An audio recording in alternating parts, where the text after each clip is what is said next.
how to get kids to try new food. Now, that's huge. We're here with our nutritionist and dietitian, Amanda. Hello. Hi, Gia. Welcome again.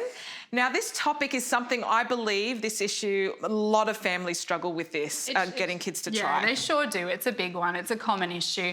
And it's really because kids, they prefer familiar foods, don't they? They do. My kids definitely do. Yeah, and there's a number of reasons why kids don't like to try new things. It could be the flavour, it could be the texture, it could even be that they're trying to gain some level of control. Or it could be something else.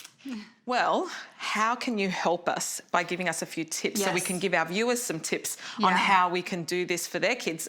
How do they get them to try new things? Yeah, well, with my kids, I always talk to them and I say, you need to try just a little bit of the food before you decide whether you like it or not. And then I tell them all the things that I know they would love about the food. That's a good tip. Another thing you can do is you can describe the food, because I think new foods are a little bit scary, they're unknown. So just talk about it, explain it and say, you know, this food is crunchy and it tastes a bit like something that's familiar to them. That's awesome.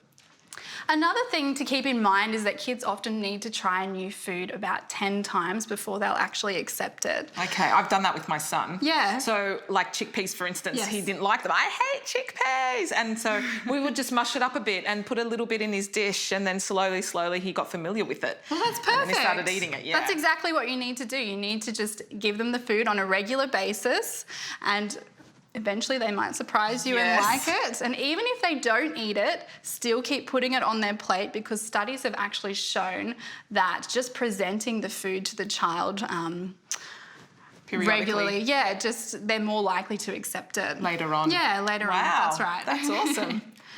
Another thing is to, when you do introduce the food, just introduce it as a small amount. So it could just be a bite of the food, or it could be even less than that, just because this makes it a bit more achievable to kids. So don't give them a whole new dish, that's right. So just a small amount, a bite, or even a side dish, and have it with other foods that they do enjoy as well. That's awesome. That's a really good tip. That's right, and just one new food at a time. One new food. And you did mention before we were talking about the hunger aspect, because we'll talk about our own kids, the hunger aspect. That's right. So when you introduce a new food, make sure your kids are actually hungry, as they're much more likely to try it. Yes, they are. Because if they're full, I'm full, Mummy, I don't want that. I know. Yeah. Wow, thank you, Amanda. I really appreciate all these tips that you give us. Looking forward to seeing you next time. And with a new tip, please subscribe to our YouTube channel, Mums at the Table. You'll get some more tips there and you can repeat them. Thank you so much. See you next time.